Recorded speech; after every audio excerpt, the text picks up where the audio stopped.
কি বলেছে তোমার পীর, কি বলেছে আকাবির, কি বলেছে তোমার বাপ দাদারা। এই গানের ভিতরে যে কথাগুলো আছে সেই কথাগুলো আমরা উপলব্ধি না করে, না বুঝে আমরা এক পক্ষ বিরোধিতা শুরু করেছি, অন্য পক্ষের গায়ে আগুন ধরেছে।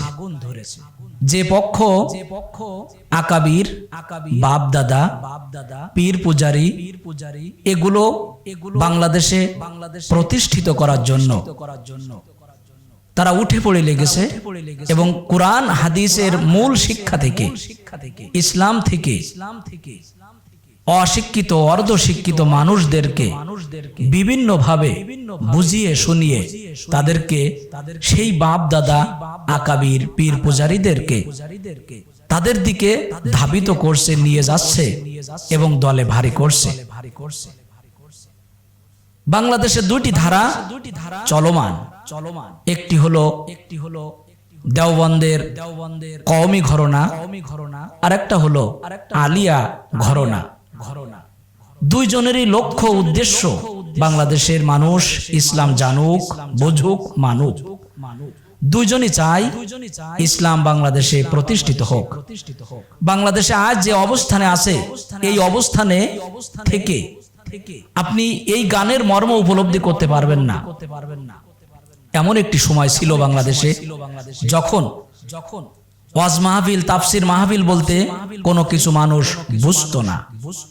তখন পীর কি বলেছে, বাপ দাদা কি বলেছে, গোষ্ঠীর বড় ভাই কি বলেছে, ওই এলাকার মাতব্বর কি বলেছে, সেটাই মানা, সেটাই বুঝা, সেই অনুযায়ী চলা একটি ধর্ম ছিল। শুধু কি এই বাংলাদেশে পৃথিবীর সূচনা লগ্ন থেকে শয়তান যখনই মানুষদের ওয়াসওয়াসা দেওয়া শুরু করেছে, তখনই বিভিন্ন কৌশল অবলম্বনে এইভাবে মানুষদেরকে ধোঁকা দেওয়ার চেষ্টা করেছে, ইসলাম থেকে, কোরআন হাদিস থেকে সরিয়ে রাখার চেষ্টা করেছে। আকাবির, কাবির, কুবরা এই শব্দগুলো, আকবার, এগুলো থেকেই মূলত আকাবির শব্দের উদ্ভব। বড় ইসলামী পণ্ডিত যারা ইসলাম সম্পর্কে যারা গবেষণা করেছে, ইসলাম নিয়ে যারা চিন্তা চেতনা করে বিভিন্ন ফিকহি মাসআলা বের করেছে, তাদেরকেই মূলত ইসলামিক স্কলার, আকাবির বলা হয়।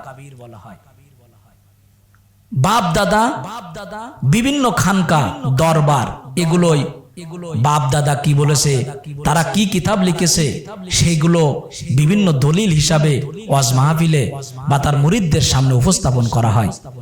এমন একটি পর্যায়ে চলে যায়, কোরআন হাদিস কি বলেছে সেটা মানতে তারা নারাজ, কিন্তু বাপ দাদা কি বলেছে, আমার পীর কি বলেছে, আমার আকাবির কি বলেছে, তারা এই ব্যাপারে কারোর সাথে আপোষ করতে রাজি নয়।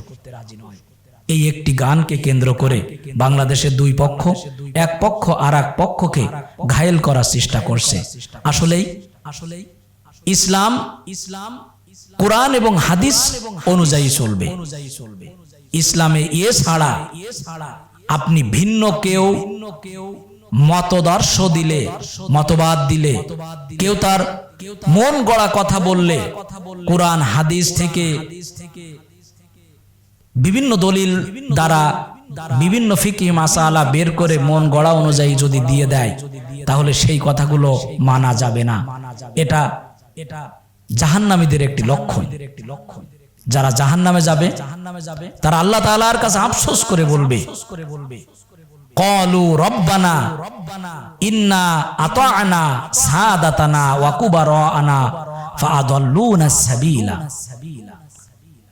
অর্থ হলো তারা আফসোস করে আল্লাহ তাআলার কাছে সেদিন বলবে, হায় রব, যদি আমরা কোরআন হাদিস মানতাম তাহলে আজকে আমাদের জাহান্নামে আসা লাগতো না।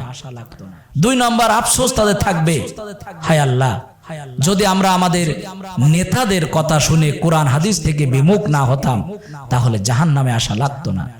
তিন নম্বর আফসোস করে তারা বলবে, ওয়া কুবারানা, এই কুবারা আনা, আকাবির, কুবরা, কাবির, আকবার একই শব্দ, একই ধরনের।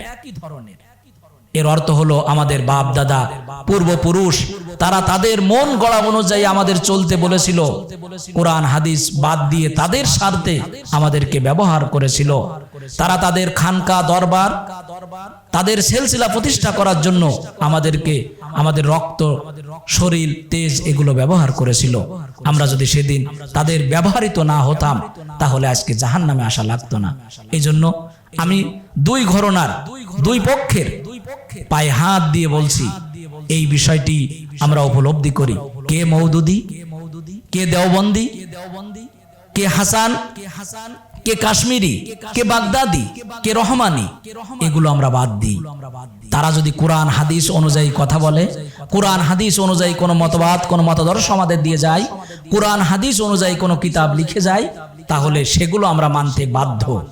কিন্তু এছাড়া তাদের স্বার্থে কোনো কথা, কোনো কাজ আমরা করব না, এই কথাটি বলেছে।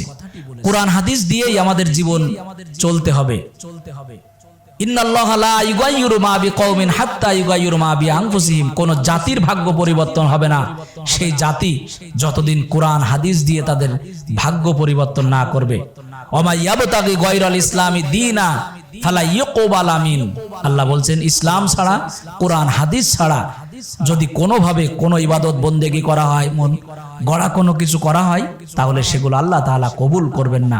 এজন্য আজকে বাংলাদেশে যে গানটি নিয়ে কি বলেছে তোমার আকাবির, কি বলেছে তোমার পীর, কি বলেছে তোমার বাপ দাদা, এই গানটি নিয়ে বাংলাদেশে যে ট্রায়াল হচ্ছে, দুই পক্ষ, এক পক্ষ আর এক পক্ষকে বেশি বেশি কথা বলছে, আমরা এখান থেকে স্টপ হয়ে যাই। সাধারণ অর্ধশিক্ষিত, অশিক্ষিত মানুষগুলো যারা ইসলাম বোঝে না, জানে না, জিনারের শিক্ষায় শিক্ষিত, তারা কিন্তু আমাদের গায়ে থুতু মারবে, ইসলামটাকে বিতর্কিত করবে। তারা এই সুযোগে আমাদেরকে ঘায়েল করার চেষ্টা করবে, ঘৃণা করবে। এজন্য আপনাদের সকলকে উদাত্ত আহ্বান জানাচ্ছি, পীর মাশায়েখ ভণ্ড যারা, আকাবির ভণ্ড যারা, খানকা ভণ্ড যারা, তাদেরকে আমরা মানব না, তাদেরকে বয়কট করব। বাংলাদেশে যারাই সুপ্রসিদ্ধ আলেম আছে, বাংলাদেশে যারা সহি আকীদা পোষণ করে, পীর মাশায়েখ যারা আছে, আকাবির যারা আছে, তাদেরকে মানতে আমাদের কোনো সমস্যা নাই। তাদের কথা অনুযায়ী, তাদের কোরআন হাদিস অনুযায়ী, তাদের যে মাসলা মাসাইল, ওয়াজ মাহফিল, এগুলো আমাদের শুনতে, বুঝতে, মানতে আমাদের কোনো সমস্যা নাই। কিন্তু ভণ্ড পীরদের নিয়ে কথা বলা হয়েছে এই গানের ভিতরে, যেটা আমি বুঝেছি। এজন্য আমরা এটা নিয়ে ট্রায়াল করব না। আল্লাহ তাআলা আমাদের সকলকে এই ব্যাপারে সঠিক সহি বুঝ দান করুন।